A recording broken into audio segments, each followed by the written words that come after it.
안녕하세요. 오늘의 데일리 뉴스레터에 오신 것을 환영합니다. 최근 몇 년 동안 일본은 자국의 국방력과 군사 산업을 강화하는 데 점점 더 많은 관심을 기울이고 있습니다.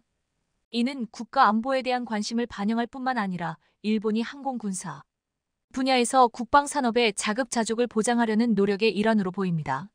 이러한 맥락에서 일본의 관심이 한국의 경전투기 FA-50으로 쏠리는 것은 두 나라의 역사적, 지정학적 관계를 고려했을 때 매우 흥미로운 현상입니다. 항공 군사 산업에서 발전된 일본은 제조의 품질과 정교함에 대한 자부심이 높은 나라로 갑자기 한국에서 설계하고 제조한 FA-50에 큰 관심을 보이고 있습니다. 이것은 기술적 우수성, 합리적인 비용 또는 두 나라 간의 국방 분야에서 확대되고 있는 파트너십 때문인 것일까요? 그래서 우리는 일본이 한국의 FA-50에 강한 관심을 보이게 된 과정과 이유를 더 깊이 탐구할 것입니다. 우리는 기술적, 전략적 요소뿐만 아니라 지역의 정치적, 경제적 배경을 탐구함으로써 일본과 같이 고급 항공 군사 산업을 가진 국가가 한국의 군사 제품에 관심을 가지게 된 배경을 명확히 할 것입니다. 한국의 경전투기 FA-50에 대한 구매 요청이 물밀듯 들어오고 있습니다. 말레이시아와 2차 계약에 성공한 데 이어 중앙아시아의 우즈베키스탄과도 곧 계약을 맺을 가능성이 높아짐에 따라 구매 주문이 밀려들고 있는 실정입니다. 그런데 최근 국제방위산업 시장에서 드라마틱한 전개가 펼쳐지고 있습니다. 바로 일본이 한국의 FA-50 경전투기에 눈독을 들이기 시작한 겁니다. 이게 단순한 관심 차원을 넘어서 마치 애원에 가까운 수준까지 이르렀다는 소식인데요. 최근 한국 방위산업은 몇 가지 중요한 성과를 이루며 글로벌 시장에서 입지를 공고히 하고 있는데요. 오늘은 일본 방위성 간부들은 왜 한국의 실무자들과 만나 FA-50 경전투기를 달라고 애원한 것일까? 이 소식 중점적으로 전해드립니다. 한국의 FA-50 경전투기는 이미 국제방위산업 시장에서 상당히 주목을 받고 있었습니다. 더구나 최근 수출입은행 자본금 확대법이 우리 국회를 통과했고 이제 한국은 25조 원을 풀어 폴란드로의 2차 수출에 속도를 내게 되었습니다. 따라서 이번 수은법 통과로 한국 방위산업의 유럽 시장 진출은 더욱 더 확대될 전망입니다. 일단 수출입은행 자본금 확대법의 국회 통과로 폴란드로의 K 흑표 전차의 2차 수출이 순조롭게 진행될 전망입니다. 이로써 현대로템은 K 흑표 전차 2차 수출 물량인 320대를 폴란드로 수출할 수 있게 되었습니다. 한국 방위산업의 기술력과 경쟁력이 유럽에서도 인정받고 있음을 의미합니다. 이미 FA-50을 구매해 운용하고 있는 말레이시아의 경우 최근 추가로 18대를 더 구매해 말레이시아는 FA-50을 총 36대까지 구매하는 나라가 되었습니다. 한국항공우주산업 KAI는 지난해 5월 말레이시아 랑카위에서 열린 리마 LIMA 2023 행사장에서 말레이시아 정부와 FA-50 18대를 추가 수출하는 최종 계약식을 진행했습니다. 그런가 하면 우즈베키스탄도 FA-50에 관심을 보이고 있습니다. 한국과 우즈벡의 협상은 이제 사양을 구체적으로 설명해달라고 요청하는 단계인 TAA 단계까지 와 있는 것으로 알려져 있습니다. 중앙아시아 국가들은 그동안 러시아의 입김이 세서 YAK-130이라는 러시아제 훈련기를 운용해왔지만 우즈베키스탄은 2000년대 초부터 한국의 FA-50에 대해 관심이 많았지만 미국이 구매 허가를 내주지 않았습니다. 러시아나 중국으로 기술이 유출될 가능성이 크기 때문이었습니다. 그런데 최근 중국이 우즈베키스탄의 경제 협력은 물론 군사 협력까지 할 움직임을 보이자 우즈베키스탄은 14대의 FA-50 경공격기를 사고 싶어하는 것으로 알려졌는데요. 우즈벡을 비롯한 중앙아시아 국가들과 페루 등은 기존의 러시아제 경공격기를 사용해왔는데 이제 노후화된 경공격기를 대체하면서 러시아제의 대안으로 한국의 FA-50을 찾고 있는데요. FA-50은 러시아제 경공격기의 훌륭한 대안일 뿐 아니라 가성비 등 모든 면에서 우수하기 때문입니다. 중요한 발판을 마련하게 될 것입니다. 이처럼 FA-50을 필요로 하는 나라들이 많아지자 최근 불가리아의 라데프 대통령은 한국이 폴란드에 수출한 전투기 FA-50이나 K 전차에 관심이 많다.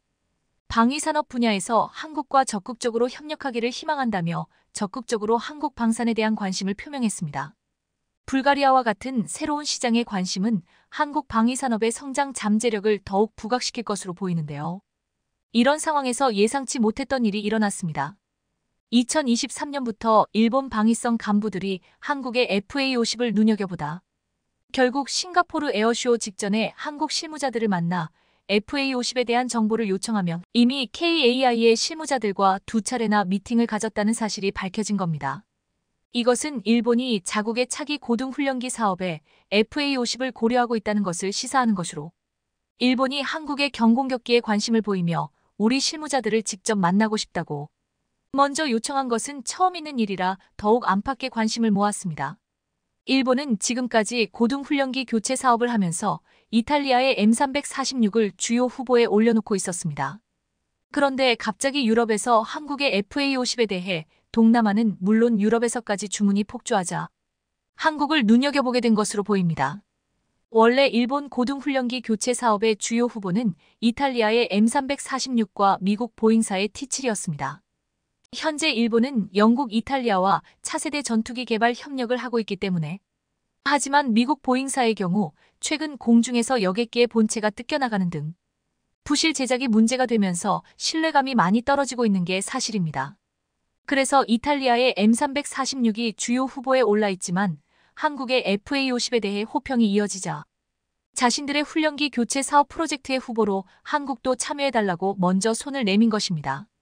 일본은 2011년부터 우리의 T50에 대해 관심이 있었으면서 관심 없는 채 해왔습니다. 하지만 10여 년의 세월이 흐른 지금 더 이상 한국의 FA50은 무시할 수 없게 된 것입니다. 그런데 이 점이 궁금해집니다. 만일 일본이 자국 고등훈련기를 한국의 FA50으로 낙점하게 될 경우 지금처럼 대한민국 사천 KAI에서 제작하는 것인가? 일본은 한국의 FA50을 미국 록히드 마틴사에서 제작한 후 일본으로 들여오길 희망하는 것으로 알려졌습니다. 한국이 만든 건 줄 세상이 다 아는데 그래도 메이드 인 USA라고 찍혀야 한다는 일본 특유의 눈 가리고 아웅하는 식의 방법을 원하고 있다고 알려져 있습니다. 그럼 왜 자존심을 세우던 일본까지 한국의 FA50에 눈독을 들이게 된 것일까요? 첫 번째 이유는 FA50이 동일한 플랫폼으로 훈련기와 전투기를 병행할 수 있는 세계 유일의 기종이기 때문입니다. FA50은 대한민국 공군을 비롯해 필리핀, 인도네시아, 태국, 말레이시아, 폴란드, 이라크 등 이미 동남아시아와 유럽, 중동에서 200여 대가 운용 중인 훈련기이자 전투기입니다. FA50은 2000년대 초반 국산 초음속 훈련기 T50을 토대로 전술 능력을 더해 경공격기로 개발되었습니다. 평상시에는 훈련기로 운용하다 유사시에는 즉각 전투기로 임무를 전환해 수행할 수 있도록 제작되었고, 이러한 멀티롤 항공기로서의 장점은 공군 전력에 큰 예산을 투입하지 않는 국가들일수록 큰 매력으로 다가올 수밖에 없습니다. 더구나 북한과 군사분 개선을 사이에 두고 대치 중인 한국은 T50 계열 항공기를 20년 가까이 운용함으로써 검증을 마쳤고, 한국 공군이 2013년 최초 비행 이후 약 10년 만인 지난해 10월 FA50은 10만 시간 무사고 비행 기록을 달성한 바 있습니다. 총 비행거리가 5,500만 km로 지구에서 달까지 거리의 약 140배에 달했습니다. FA50 도입을 검토하던 국가의 실사단이 한국을 찾았을 때 통상적인 임무 수행을 위해 FA50이 쉴 새 없이 이륙하는 모습을 보고 비상 상황에 따른 긴급 발진인 스크램블이 걸린 거냐며 놀라 물었다는 일화도 유명합니다. FA50은 한때 천덕꾸러기 취급을 받기도 했습니다. 고등훈련용으로는 과도한 성능을 탑재했다는 비판이 있었던 게 사실입니다. 그러나 훈련기로 사용하는 경전투기치고 성능이 좋고 최신 전투기에 비해선 기능은 떨어져도 가격은 싼 애매한 특징이 도리어 기회가 됐습니다. 훈련기와 전투기로 다 쓸 수 있어 국방비가 부족한 동남아 국가들엔 가성비 좋은 전투기라는 매력적 선택지가 된 것인데요.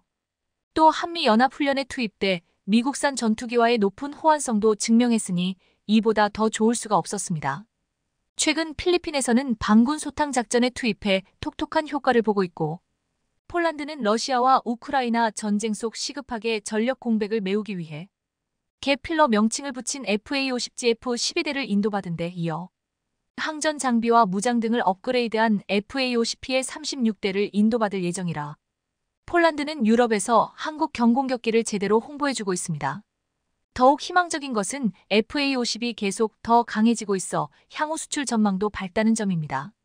FA50은 전 세계 항공기 발전 추세에 맞춰 레이저 유도 폭탄과 타겟팅 포드, 공중급유 시스템 적용 등 작전 수행 능력을 강화하며 항전 장비와 무장 계통 등을 지속적으로 개량 중입니다. 또 능동 전자주사 배열 AESA 레이더와 AIM-9X와 같은 기축선을 크게 벗어나는 표적까지 공격할 수 있는 미사일을 적용하는 무장 성능 강화도 진행 중입니다. 특히 조만간 가시화될 미국 시장은 FA-50을 필두로 한 T-50 계열 수출의 정점이 될 전망입니다. 미국은 280대 규모의 공군 전술 인문기와 220대 규모의 해군 전술 인문기와 고등훈련기 도입 사업을 계획 중인데요. 500대에 이르는 사업을 이들 수주한다면 세계 고등훈련 기경 공격기 시장에서 FA-50은 그야말로 독보적인 위상을 차지하게 될 것입니다. 이처럼 일본이 아니라도 FA-50을 원하는 나라는 많습니다. 일본은 FA-50을 자신들의 고등훈련기 프로젝트의 들러리로 세울 생각은 말아야 할 것입니다. 대한민국 공군이 또 한 번 엄청난 사고를 냈습니다. 세계 3대 에어쇼에서 한국의 블랙이글스가 주인공으로 피날레를 장식하는 등 당시의 화려한 고개 비행에 전율이 느껴질 정도였다고 하는데요. 그런데 최근 각국의 신규 전투기 사업에서도 좋은 소식이 잇따라 이어지며 벌써부터 대박 조짐이 이어지고 있다고 합니다. 여기에 더해 한국 역시 쐐기를 박을 한 방을 준비하고 있다는데 경쟁국을 모두 압도하고 있는 FA-50의 현 상황에 대해 자세히 알아보겠습니다. 대한민국 공군의 특수비행팀 블랙이글스가 세계 3대 에어쇼 중 하나인 싱가포르 에어쇼 2024 첫날 가장 마지막 에어쇼 팀으로 이륙해 고난도 고개 비행을 선보이며 금산 항공기 우수성을 과시했습니다. 싱가포르 에어쇼는 프랑스 파리 영국 판버러 에어쇼와 함께 세계 3대 에어쇼로 블랙이글스는 2014년을 시작으로 지금까지 꾸준하게 참석 러브콜이 들어오고 있는 중인데요. 블랙이글스의 화려한 퍼포먼스에 일반 관람객은 물론 함께 참가한 외국군 조종사들까지 놀라움과 찬사를 보낼 정도였는데 이번에도 마찬가지였습니다. 실제로 이번 싱가포르 에어쇼의 주인공이 한국의 블랙이글스였다고 말할 수 있을 정도로 화려한 기량을 뽐내며 당시 현장에 참석한 3만 명의 관객들 가운데 어느 한 명 한눈을 팔지 않고 내내 블랙이글스를 쫓기에 바빴다고 합니다. 이날 블랙이글스는 8대의 전투기가 만드는 승리의 V 대형으로 포문을 열었는데요.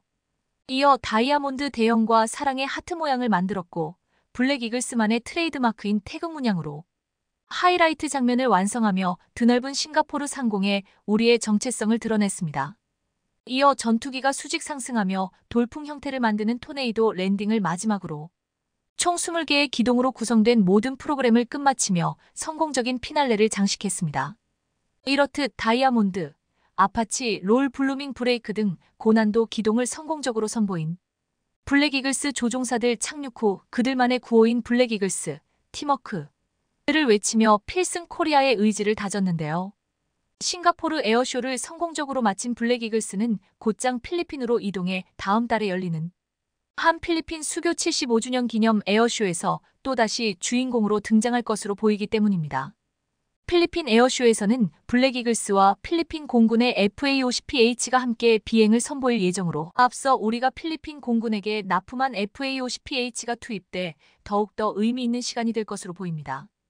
그런데 최근 필리핀에서 신규 전투기 12대를 구매하는 사업을 진행하기 위해 1조 5천억 원의 예산을 책정했다고 소식이 전해졌는데요. 중국의 위협에 대응하기 위한 건데 해당 사업에 대해 우리가 주목해야 하는 이유가 있다고 합니다.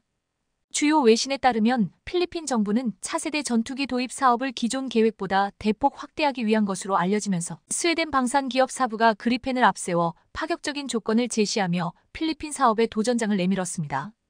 이런 이유로 사부 관계자는 지난달 열린 싱가포르 에어쇼에 참가한 필리핀 방산 관계자들과 접촉해 딜을 제시했으며 스웨덴 공군에서 인수하지 않은 신규 전투기에 가까운 그리펜 모델을 일부 업그레이드해 공급하겠다고 한 것으로 전해집니다. 하지만 해당 모델은 신형 항공 전자장비가 적용되지 않아 필리핀 측이 거절한 것으로 알려졌지만 포기하지 않고 사부는 다음 달 필리핀과 국방물자 장비 조달 MOU를 통해 필리핀 사업을 공략한다는 계획입니다. 현재 우리도 FA-50으로 필리핀 사업에 도전장을 내밀 예정인데 그리펜을 상대할 수 있는 유일한 기종으로 꼽히면서 사실상 2파전이 될 거라는 전망이 나옵니다. 이런 이유로 필리핀을 우리 쪽으로 끌어오기 위해 스웨덴처럼 우호 전략을 취해야 한다는 이야기도 나오고 있지만 사실 우리의 경우 스웨덴과 상황이 아주 다릅니다. 실제로 이미 한국은 경쟁국인 스웨덴을 압도하고 있는 상황이기 때문입니다. 무엇보다도 현재 필리핀이 FA-50PH를 인수한 뒤 성능과 신뢰성, 후속 군수 지원에 엄청난 만족감을 드러내고 있는데요. 그것도 그럴 것이 2017년 필리핀군은 무장단체 IS와 연계된 자국 내 테러 조직 토벌 작전 때 FAO-10PH의 우수한 성능 덕분에 테러 조직 수장과 지휘부를 제거하는 등 큰 성과를 거둘 수 있었습니다. 이렇듯 이미 필리핀 공군에서 활약 중인 FA-50이 이번 신규 전투기 도입 사업에서도 반면에 현재 스웨덴이 필리핀에 제안한 모델은 최신형 그리펜 엔지가 아닌 중고 그리펜을 개량한 일명 그리펜 플러스입니다. 사부가 보유한 잉여 기체와 스웨덴 공군에서 퇴역한 기체를 신품 수준으로 정밀 수리한 뒤 그리펜 엔지에 적용된 신기술로 업그레이드 해주겠다는 겁니다. 이런 방법으로 필리핀 예산 범위에 맞춰 그리펜 14대를 공급할 수 있다는 게 스웨덴의 설명이지만 필리핀이 탐탁지 않아 하고 있는 상황입니다. 상황이 이러자 스웨덴 대사는 최근 필리핀 측과의 회동에서 전투기 판매와 함께 정부 차원의 금융 프로그램도 제안했는데 필리핀이 필요로 할 경우 차관이나 대출 보증 같은 지원을 해주겠다고 약속했습니다. 이렇듯 스웨덴의 세일즈 행보가 다소 다급해진 건 작년 6월 필리핀 국방장관이 교체된 것과 깊은 관련이 있어 보입니다. 사실 테오도로 신임 필리핀 국방장관은 과거 FA-50 전투기 도입 당시 필리핀 공군 자문위원으로 활동하며 예비역 공군대령 신분을 부여받은 인물입니다. 특히나 그는 필리핀 공군의 FA-50PH 도입과 운용에 대한 깊은 이해를 바탕으로 FA-50 시리즈의 우호적인 인사로 유명한데 이런 이유로 스웨덴에서 발등에 불이 떨어질 수밖에 없었던 겁니다. 그런데 이런 배경을 차치하고서라도 KAI가 제안한 FA-50 블록 20은 중고 그리펜과 비교할 수 없을 정도로 매력적인 대안인데요. FA-50 블록 20은 앞서 폴란드와 말레이시아 공군이 주력 경전투기로 도입을 결정했을 만큼 이미 품질을 인정받은 전투기입니다. 더구나 최대 이륙 중량은 13.5TU로 그리펜과 비슷하고 AESA 레이더와 최신 항공전자 장비도 탑재했습니다. 또한 암람과 IRIST 등 각종 고성능 공대 공미사일은 물론 스나이퍼 타깃팅 포드를 적용해 다양한 정밀 유도 무기를 투발할 수 있는데 심지어 미사일 운용 능력은 앞으로 더 강화될 전망입니다. 무엇보다 FA-50이 그리펜을 압도하는 건 가격 경쟁력으로 폴란드, 말레이시아 수출이 성사되면서 이미 규모의 경제를 확보한 상태입니다. 실제로 앞서 언급한 모든 사양의 예비 부품과 무장을 합쳐도 FA-50의 대당 가격은 600억 원이 넘지 않을 거라는 추산이 나옵니다. 심지어 KAI은 신형 12대를 필리핀에 공급하는 것에 더해 기존 FA-50PH 성능 개량도 가능하다는 뜻을 필리핀에 제안했다고 하는데요. 이렇게 되면 필리핀으로선 1조 4천억 원의 비용으로 고성능 4.5세대 전투기를 사실상 24대나 확보할 수 있게 되는 겁니다. 사실상 지금 같은 분위기가 이어진다면 악성 재고의 그리펜과 달리 FA-50의 필리핀 수출은 성공적으로 이뤄질 것으로 보입니다. 게다가 필리핀 공군이 운영하는 FA-50은 최근 진행된 모의 공중전에서 핵폭격기 전력까지 호위하면서 중국 등 주변국을 발칵 뒤집어 놓으며 필리핀의 든든한 오른팔이 되고 있는데요. 이번 합동작전에 참가한 폭격기는 괌에서 필리핀으로 향하는 과정에서 필리핀 공군이 영공에 들어온 폭격기를 호위해 순찰하고 빠져나가면서 훈련이 성공적으로 마무리됐습니다. 이로써 필리핀에서 FA-50은 작년 말 진행된 전투기의 가상 공중전 이후 이번에 폭격기에 대한 호위 임무까지 맡으면서 전투기 성능을 완전히 입증하게 됐습니다. 실제로 FA-50이 핵심 임무에 투입되는 일이 빈번해지며 필리핀에서의 가치와 위상이 한층 더 업그레이드되는 모습입니다. 그리고 앞서 FA-50은 작년에 필리핀에서 진행된 필리핀 공군 훈련 과정에서 현존 최강 5세대 스텔스기로 불리는 미국 F-22 랩터를 격추하는 믿기 힘든 일을 저질러 시끌벅적했었습니다. 당시 필리핀 공군은 자국군이 한국에서 도입한 FA-52 5세대 전투기인 F-22를 잡아내는 역사상 유례없는 성과를 냈다며 항공기 앞 유리에 관련 정보를 표시해주는 증강현실 화면을 언론에 대대적으로 공개하며 놀라움을 감추지 못했었습니다. 게다가 반대편 대륙에서도 FA-50에 대한 좋은 소식이 들려오며 분위기를 한껏 달아오르게 하고 있는데요. 방산업계에 따르면 최근 우리 방사청과 콜롬비아 군 가망당국이 군용 항공기 가망 인증 상호 인정 협정을 체결하면서 FA-50 수출문이 활짝 열리게 됐습니다. 실제로 방산업계 관계자들은 이번 MOU를 통해 콜롬비아 공군의 노후화된 A-37B 경공격기 교체 사업에서 KAI의 FA-50 경전투기 도입 가능성을 높여줄 거라고 기대했습니다. 실제로 가망 인증은 항공기가 비행 안전 규칙과 표준을 준수한다는 걸 인정해 해당 국가의 항공당국이 발급하는 인증서입니다. 이번 협정은 남미 국가와는 첫 번째로 맺은 거라 의미가 남다른데 특히나 대한민국의 항공기의 안전성과 기술력을 인정받고 남미 지역 수출 확대에 기여할 것으로 기대되고 있습니다. 현재 콜롬비아의 경우 퇴역한 A-37B 드래곤 플라이 경공격기를 대체할 차세대 첨단 제트 훈련기 도입 사업을 진행 중이며 총 규모는 8천억 원에 달할 것으로 알려졌는데요. FA-50은 이탈리아 알레니아 아에르마키의 M346과 함께 후보로 검토되고 있지만 여러모로 상황은 우리에게 유리합니다. 이렇듯 이번에 KAI가 콜롬비아와 FA-50 판매 촉진 협약을 체결하면서 FA-50의 콜롬비아 수출에 한 걸음 더 다가서게 됐다는 평가가 나옵니다. 그것도 그럴 것이 사실 콜롬비아 당국은 2년 전부터 KAI의 FA-50을 A-37B 훈련기 대체기로 유력하게 봤었습니다. 그리고 이런 와중에 콜롬비아 정부의 포괄적인 국방체계 승인이 이뤄지면서 한국형 전투기 도입이 확실시된 겁니다. 이와 같이 많은 국가들이 FA-50으로 항공 전력의 기반을 다지며 내친 김에 KF-21까지 탐내고 있는 중인데요. 그래서 국방과학연구소는 최근 램제트 미사일 자체 개발을 선언하며 중동을 비롯한 다양한 국가들을 위해 국산 램제트 공대공 미사일 개발에 착수할 것으로 알려졌습니다. 이는 본격적으로 올해 개발이 추진될 것으로 보이며 이렇게 되면 KF-21의 수출은 더욱더 날개를 다를 것으로 보이는데요. 전 세계를 누빌 한국형 전투기의 그 멋진 모습을 상상해보니 마음이 벌써부터 벅차오릅니다.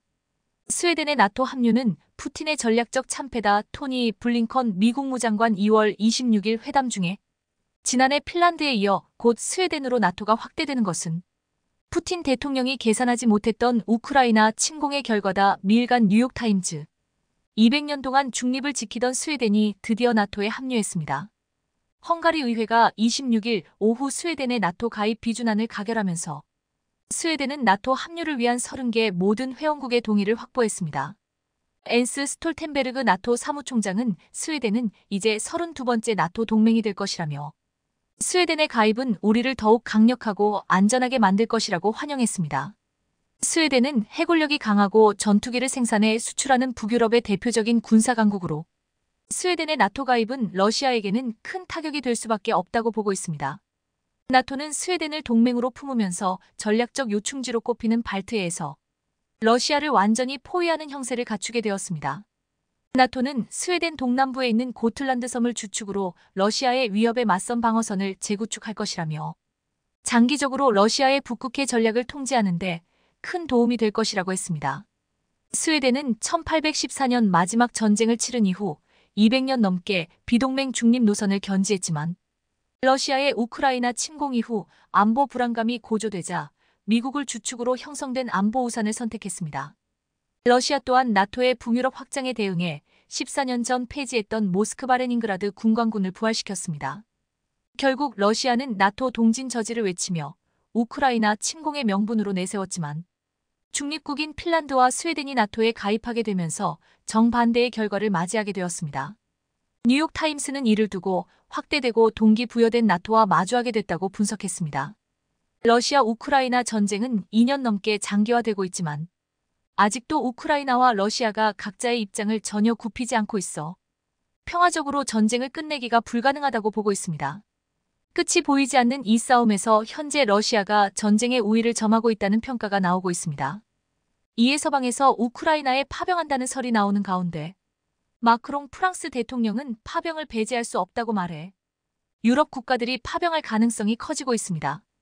이런 가운데 미국을 비롯해 나토에서는 지금 한국에게 SOS를 외치고 있습니다. 나토에게 없는, 나토가 할 수 없는 것이 한국에게 있기 때문입니다. 우크라이나 전쟁이 3년차에 접어들었어도 155포탄을 비롯해 주요 무기의 유럽 내 생산량이 답보 상태를 벗어나지 못하고 있습니다. 우크라이나 전쟁으로 155포탄 연간 생산량이 지난 2년 동안 40%가량 증대되었지만 길이가 1000km에 이르는 광활한 전선에서 러시아군을 막아내기엔 턱없이 부족했습니다. EU 회원국들은 우크라이나에 1년 동안 150-500만 발을 지원하겠다고 했지만 기한인 3월 말이 다가왔는데 현재까지 당초 계획의 절반 정도밖에 지원하지 못했습니다. 이에 지금 EU 관계자는 우크라이나군은 최전선에서 러시아 포병 부대와 비교해 심각한 화력 열세에 놓여 있다라고 말했습니다. 우크라이나 전쟁으로 안보 위기가 부상한 유럽에서 군수 산업의 물자 조달이 늦어지는 데는 유럽 내에서 유럽산을 고집하기 때문이었습니다. 한 나토 관계자는 이러한 상황 속에서 모두가 국내 시장이 이익을 보길 원하고 있다. 지나치게 편협한 지역주의를 고집할 수 없다. 최선의 거래처가 한국이라면 우린 한국제를 사야 한다라고 말했습니다. 생산이 너무 느린 유럽산을 고집하지 말고 지금이라도 한국산을 사자고 말한 것입니다. 또한 영국이 일본과 손을 잡고 생산량을 늘리려는 시도도 좌절되면서 더욱더 한국이 부상하고 있습니다. 영국은 유럽 내 포탄 생산이 부족해지자 일본과 손을 잡고 155포탄을 수입하려 했는데 일본 회사의 포탄 생산 능력이 낮아서 포탄 수요를 따라가지 못했습니다. 또한 일본에서 생산한 포탄과 포 규격이 호환이 안 되는 문제 때문에 완전히 좌절되었습니다. 반면 한국은 우크라이나 전장과 유럽에서 가장 많이 쓰이는 155포탄을 가장 많이 가지고 있고 가장 거대한 생산력을 가지고 있습니다. 이에 한국에게 도와달라며 나서달라는 요구가 커지고 있습니다. 155포탄은 귀해지면서 최근 400까지 가격이 뛰었는데 한국은 공식적으로 알려져 있지 않지만 300만 발이 넘는 양을 비축하고 있습니다. 유럽이 1년 동안 생산할 수 있는 탄약 생산량이 30만 발에 불과한데 한국의 보유량은 엄청난 수준입니다. 현재 한국의 풍산 설비에서 생산할 수 있는 탄약량이 월 20만 발 정도로 보고 있는데 일각에서는 한국은 부울경의 중공업공단과 전남화학공단에서까지 찍어내면 일주일에 전 세계가 쓸 수 있는 양을 생산할 수 있을 정도의 능력을 가지고 있다고 주장할 정도입니다. 우크라이나는 포탄이 부족하지만 러시아는 상대적으로 많은 양을 가지고 있는 이유는 북한입니다. 현재 북한에서 러시아로 건너간 컨테이너를 6.7억 영역으로 추정하며 잃는 155포탄으로 계산하면 300만 발, 122 방사포탄으로 보면 50만 발 이상에 해당하는 양이라고 분석되고 있습니다. 우크라이나 국방정보국 스키비츠키 부국장은 지난 23일 인터뷰에서 북한은 러시아에 오래된 군수품을 제공하는 대가로 미사일과 잠수함에 필요한 기술을 요구했다고 말했습니다. 러시아와의 관계 때문에 우크라이나 지원에 신중을 기해야 한다고 말하지만 러시아는 이미 북한의 포탄을 받고 기술을 이전하는 움직임을 보이고 있습니다. 그런데 북한이 러시아에 제공한 포탄의 절반 이상이 불량으로 밝혀지면서 러시아군의 대포와 박격포가 터지는 경우가 발생하고 있는 것으로 알려지고 있습니다. 북한과 달리 한국의 포탄은 세계 최고의 생산량과 보유고를 가지고 있으면서도 최고의 품질을 유지하고 있기에 미국을 비롯한 나토 국가들은 한국에게 러브콜을 하고 있습니다. 지금 서방이 한국에게 원하는 것은 포탄뿐만 아니라 폴란드가 대량 수입했던 K2전차, K9자 주포 등 이름난 한국산 무기들로 점점 커지고 있습니다. 지난 2월 사우디아라비아가 천공일을 4조 원에 계약한 데 이어 다음 달 루마니아와 1조 원 규모의 K9자 주포 수출 계약을 맺기로 했습니다. 이미 한국산 K9자 주포를 도입한 에스토니아에서는 놀라운 광경이 펼쳐졌습니다. 지난 24일 에스토니아에서는 독립기념일 퍼레이드에서 지난해 말 추가 도입한 K9자 주포가 등장해서 큰 환호를 받았습니다. 이번에 러시아가 우크라이나를 침공하자 가장 안보 위협을 느끼는 국가가 바로 에스토니아입니다. 에스토니아는 인구 134만 명, 남한 절반 크기의 국토로 과거 200년 가까이 러시아 제국 통치를 받아 지난 1991년 옛 소련에서 벗어나 독립을 쟁취했습니다. 그러나 최근 러시아의 확장 정책과 우크라이나 전쟁이 지정학적 불안 요소를 가중하고 있습니다. 이에 에스토니아는 대통령까지 방한해서 한국산 무기 도입을 서두르며 지난해 K9자 주포 12문을 추가 주문하고 6문을 지난 12월에 받았습니다. 너무나도 빠른 납품에 에스토니아는 놀랐습니다. 알라 카리스 에스토니아 대통령은 방한 당시 인터뷰에서 성능이 매우 빼어난 한국의 K9은 에스토니아 자주 국방과 방어력 강화에 중요한 부분이라고 말하기도 했습니다. 이 때문에 에스토니아의 무기 퍼레이드에서 등장한 K9자 주포에 에스토니아 국민들은 크게 열광했습니다.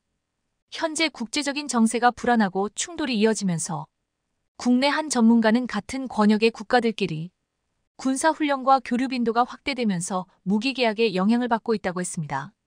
바로 구전 효과, 입소문의 효과가 굉장히 크다는 것인데 인근 동맹국이 써보고 좋다고 말하면 바로 도입하려 한다는 것입니다.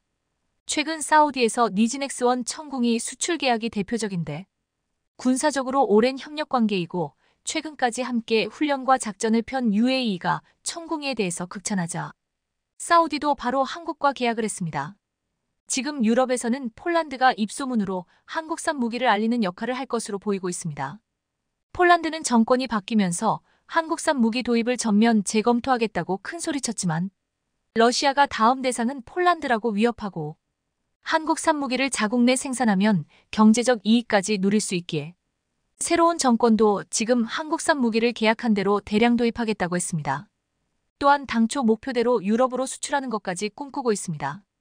여기에 최근 방산업계가 폴란드에 수출할 때 문제가 되었던 수은법이 걸림돌이 되었는데 수출입은행의 법정 자본금 한도를 현행 15조에서 25조 원으로 늘리는 개정안이 국회 기재소위에서 통과되어 국회 본회의 통과를 앞두고 있습니다. 이렇게 되면 30조 원 폴란드 방산 수출의 최대 걸림돌이 사라진다고 했습니다. 한화 에어로스페이스는 폴란드 정부와 수출 잔여 물량을 논의 중인데 전체 규모가 130억 달러, 우리 돈으로 18조 원인데 시장 추정치인 10조 원의 2배에 달합니다. 하나 핵심 관계자는 현재 잔여 물량은 K고 자주포 300여 문과 천무 다연장 로켓 70대로 K고 자주포가 92억 6천만 달러, 우리 돈 12조 300억 원, 천무가 41억 1천만 달러로 우리 돈 5조 4.800억 원 규모라고 전했습니다. 또 다른 관계자는 수출 물량이 큰 만큼 K고 자주포의 폴란드 현지 생산을 검토 중이라고 말하며 생산 거점을 현지화하여 전체 수출 물량의 절반을 폴란드에서 나머지를 경남 창원 공장에서 만드는 것을 고려 중이라고 설명했습니다. 현재 폴란드와 마찬가지로 군 현대화 사업을 진행 중인 루마니아는 올해 상반기 K고 54문을 도입하기로 했고 폴란드와 유사한 무기 체계를 가지려 하는 것으로 확인되고 있습니다. 폴란드가 K고 자주포와 함께 FA-50, 천무 다연장 로켓, K 전차를 도입한 만큼 해당 무기 체계들이 향후 루마니아에도 도입될 가능성이 높아지고 있습니다. 루마니아는 보병전 투장갑차 도입 사업에서 하나에어로의 레드백 장갑차를 후보 기종으로 검토하고 있습니다. 또한 루마니아뿐만 아니라 동유럽의 대다수의 국가들이 폴란드를 통해 한국산 무기 도입을 계획하고 있습니다. 이렇게 유럽과 중동뿐만 아니라 지금 미국도 한국의 무기 생산의 힘을 빌리려 하고 있습니다. 지난 26일 카를로스 델토로 미 해군성 장관이 방한했습니다. 그는 방한 기간 부산과 울산, 거제 등지의 조선업체를 방문해 한국 조선업계의 군사적, 상업적 역량을 확인했습니다. 미국은 본토 안에서 해군 함정을 유자보 수정비에 마루하는 물량이 포화 상태에 이르자 물량 일부를 국외로 돌리는 방안을 검토 중인 것으로 알려졌습니다. 함정 수를 급격히 늘리는 중국의 해양 굴기에 대항해 미국이 자체적으로 건조하기 힘든 함정을 한국에서 해외 건조하겠다는 계획까지 세우고 지금 이를 현지에서 확인하고 협의하려 온 것입니다. 또한 미국은 한국과 방위산업의 FTAI로 불리는 국방상호조달 협정을 체결하기로 했습니다.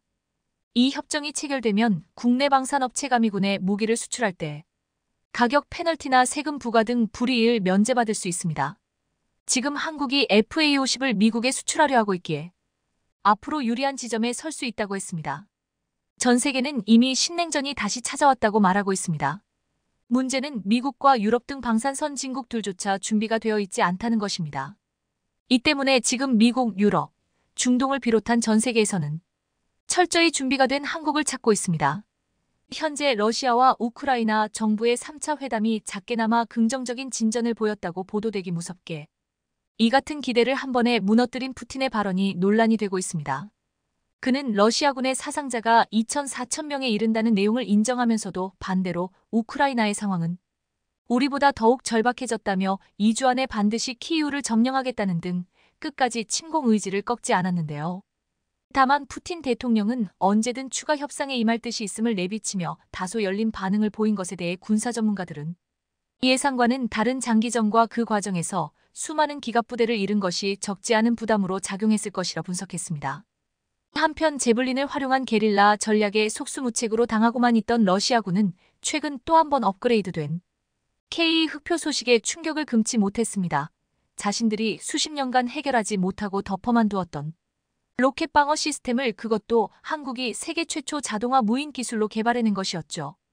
양국은 이번 3차 회담에서 민간인 대피와 관련 잠시 휴전에 합의했다는 소개의 진전을 보였지만 우크라이나의 중립화 그리고 크림반도를 비롯해 동부 돈바스 칠러 분리주의 지역의 독립을 공식적으로 인정하라는 등 러시아 측의 강경한 태도에서 또다시 종전은 요원해질 분위기입니다. 이어질 4차 회담 일정에 관해 러시아 측은 정확한 날짜는 정해지지 않았지만 조만간 벨라루스에서 열릴 것이라고 밝히면서도 같은 시각 우크라이나 거점 도시들의 폭격이 계속되면서 이번 합의사항이 실제 이행될지에 대한 우려도 깊어졌는데요. 일각에선 러시아군이 민간인 대피를 인정해주겠다는 것은 최근 거세지고 있는 국제사회의 제재를 회피함과 더불어 조만간 키이우에 대한 대대적인 공습에 앞서 흩어졌던 기갑부대를 재정비할 시간을 벌기 위해서라는 주장이 제기됐습니다. 실제로 러시아군은 부실한 보급으로 촉발된 연료 문제로 전차들이 64km 넘게 늘어선다든지 동토의 해빙으로 전차가 땅에 파묻혀 진격이 저지되는 등 곤란한 상황에 처해 있었는데요. 무엇보다 가까스로 도시에 입성한다 해도 건물 안에서 매복한 채 여기저기서 날아오는 제블린병들의 활약은 러시아군의 사기 저하는 물론 침공에 대한 전반적인 전략 수정을 불가피하게 만들었습니다. 참고로 이 제블린이라는 무기는 대전 차용로 유명한 FGM-148로 러시아 침공 전 미국과 서방에선 러시아 병력의 대부분이 기갑부대로 이루어져 있다고 판단 우크라이나군에 해당 무기를 주력으로 공급해왔습니다. 문제는 러시아군은 대당 50억이 넘는 전차와 장갑차는 물론 수백억에 이르는 헬리콥터까지 상대적으로 저렴한 이 제블린에 대책 없이 당하고 있는 사태가 벌어졌고 우크라이나 방어군에 따르면 지난 일주일간 적군의 전차 211대, 장갑차 862대, 군사 차량 355대에 피해를 입혔다는 등 놀라운 발표를 내놔 화제가 됐습니다. CNN 측은 우크라이나의 생각 외로 강한 저항에 러시아 공세가 주춤해졌다며 이에 우크라이나군이 서방에서 획득한 무기체계의 효과를 톡톡히 보고 있다고 평가했는데요. 당초 평원이 많은 우크라이나 지형상 러시아 기계화 부대는 수도 키이우를 거점으로 장애물 없이 진격할 것으로 예상됐으나 우크라이나군이 러시아 전차 사거리 바깥에서 제블린을 발사하는 게릴라 전략을 취하면서 상당한 피해를 발생시키고 있다는 것이었죠. 그도 그럴 것이 제블린은 길이 1.2m, 무게 22.3kg의 휴대용 미사일임에도 자율유도 장비를 갖추고 있어 탄두를 발사한 직후 병사가 회피 기동을 해도 적외선 장비로 표적을 자동으로 추적해 명중시키는 것이 가능했습니다. 때문에 공격당하는 전차의 입장에선 최초 발사 지점을 찾기는 균형 방어 사격을 하기조차 극도로 어려웠고 특히 미국이 지원한 최신 제블린의 사정거리가 5km에 달해 병사들이 민첩하게 기동할 경우 최대 유효 사거리가 45km에 지나지 않는 러시아군의 주력 전차로선 대응하기 어려운 것으로 알려졌습니다. 게다가 제블린은 휴대용 미사일임에도 802개의 장갑까지 관통 가능했기 때문에 파괴력과 살상력 면에서도 수준급으로 평가받았는데요. 무엇보다 탄두를 발사해도 후폭풍이 발생하지 않는다는 장점 덕분에 건물 내에서 시가전을 치르기에도 유용했고 이에 우크라이나군은 전차와 장갑차뿐 아니라 헬기 같은 공중 목표물에도 제블린을 적극 이용하며 러시아를 수렁으로 몰고 갔습니다. 반면 군사대국이자 스스로 세계 최강이라 자부했던 러시아는 형편없는 무기와 전술과 병참이 맞물려 전 세계적 망신과 굴욕을 당하고 있었는데요. 해외 언론에 따르면 트위터, 텔레그램, 페이스북 등 소셜 네트워크에는 우크라이나에서 파괴된 러시아군의 탱크와 장갑차 헬기의 영상이 계속해서 올라오고 있고 일부에선 기름이 떨어진 러시아 장갑차를 발견한 우크라이나 농부가 트랙터로 견인해 간다든지 혹은 우크라이나 운전자가 방치된 탱크 옆에 서 있는 러시아 병사에게 견인해 줄까? 라고 말하는 동영상이 큰 화제를 모으기도 했습니다. 이에 군 전문가들은 러시아군의 전술적 실수와 군사적 결점이 새삼 놀랍다거나 무기력하게 불에 탄 탱크와 장갑차들이 속출하는 것으로 판단할 때 러시아제 무기 품질이 세간에 알려진 것보다 저급이라는 악평을 내놓기도 했는데요. 한편 형편없는 러시아제 탱크와 비교하여 최근 또 한 번 방어 능력이 업그레이드된 K2 흑표가 새삼 군사 전문가들의 시선을 사로잡았습니다. 제블린의 성능이 이 정도일 줄 몰랐다는 의견은 러시아와 마찬가지로 한국도 예외가 아니었는데 그 이유는 한국 군대 역시 전차를 주력으로 이용했기 때문이었습니다. 625전쟁 당시 북한과 소련의 전차에 톡톡히 당한 트라우마가 전차 전력 집중으로 이어졌던 한국은 예를 들어 한반도에 전쟁이 발발하면 뒤도 돌아보지 않고 북진한다는 제7기동군단이 이런 배경에서 탄생하기도 했고, 때문에 우크라이나에서 벌어지고 있는 제블린의 활약을 곁눈질할 수밖에 없었는데요. 참고로 육군의 새로운 주력 전차이자 미래 수출의 효자 상품으로 기대를 모으고 있는 K2 전차는 2008년 개발돼 현존 최강 120 활강포와 자동장전 기능을 적용 탄약수가 필요 없어 운용 인원도 3명이면 되는 데다 시속 70km의 빠른 속도로 이동 가능해 단번에 전 세계의 주목을 받으며 2020년 3차 양산 계약까지 체결된 바 있었습니다. 스펙상 볼 때 K2 흑표는 러시아 전차에 비해 제블린 공격에 덜 취약할 것으로 보이지만 만약 시가전에서 전투가 벌어진다면 제 아무리 흑표라 해도 적군의 기습에 추풍낙엽으로 쓸려갈 것이 분명했는데요. 이에 현대로템 측은 제블린과 같은 로켓의 손쉬운 표적이 되고 있는 러시아 기갑부대의 약점을 보완한다는 계획으로 세계 최초의 자동화 방어 시스템을 탑재하게 됩니다.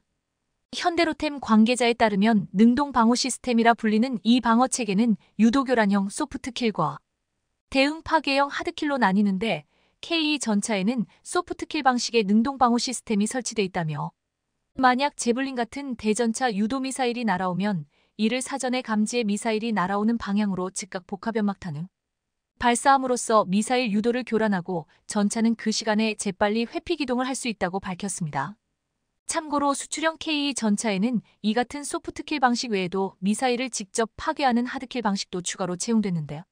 노르웨이 수출을 염두에 두고 개발 중인 K2NO에는 날아오는 미사일 쪽으로 대응탄을 발사해 공중에서 폭발시키는 방어 시스템을 비롯 RPG와 같은 휴대용 보병 미사일에 대비하기 위한 복합장갑도 전차 앞쪽에 설치되어 대전차화기를 막을 수 있는 현존 기술 중 웬만한 건 거의 적용됐다고 전했습니다.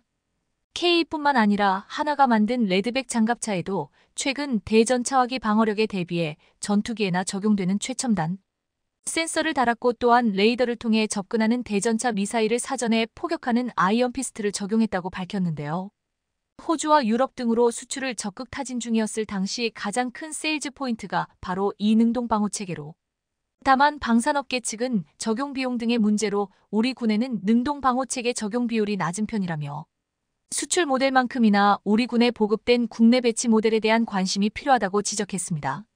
물론 미국산 제블린 미사일이 북한 등 적대 국가들에서 활용될 가능성은 낮고 또한 현대전이 무조건 제블린 BS 전차인 건 아니기 때문에 이 같은 가정은 다소 극단적일 수 있으나 방산업계 측은 무작정 전차를 들이밀어 큰 실패를 겪은 러시아의 상황으로 볼 때 우리 방산업계는 제블린의 활약과 대응 방법과 관련 앞으로도 계속 눈여겨봐야 할 것이라 강조했습니다.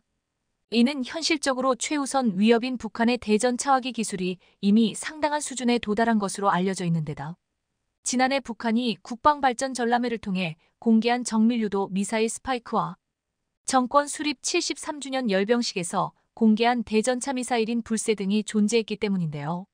이어 방산업계는 러시아와 우크라이나 전쟁에서 보듯 현대전은 구형 전차를 다수 보유하는 것보다 소수이더라도 능동 방어 등 첨단 기술을 적용한 신형 전차를 얼마나 보유하느냐에 따라 좌우될 가능성이 높다며 소수 강군으로 정예화해야 하는 상황에서 비싼 전차 한 대를 사느니 싸구려 전차를 여러 대 사자는 식의 잘못된 결정을 해서는 안 된다며 현재 K2나 레드백 장갑차의 개발 방향성이 매우 옳은 상황이라 말하기도 했죠.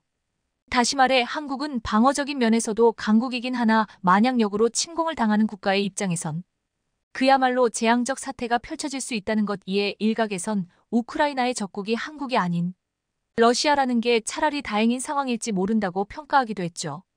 오늘 영상은 이것으로 마치겠습니다.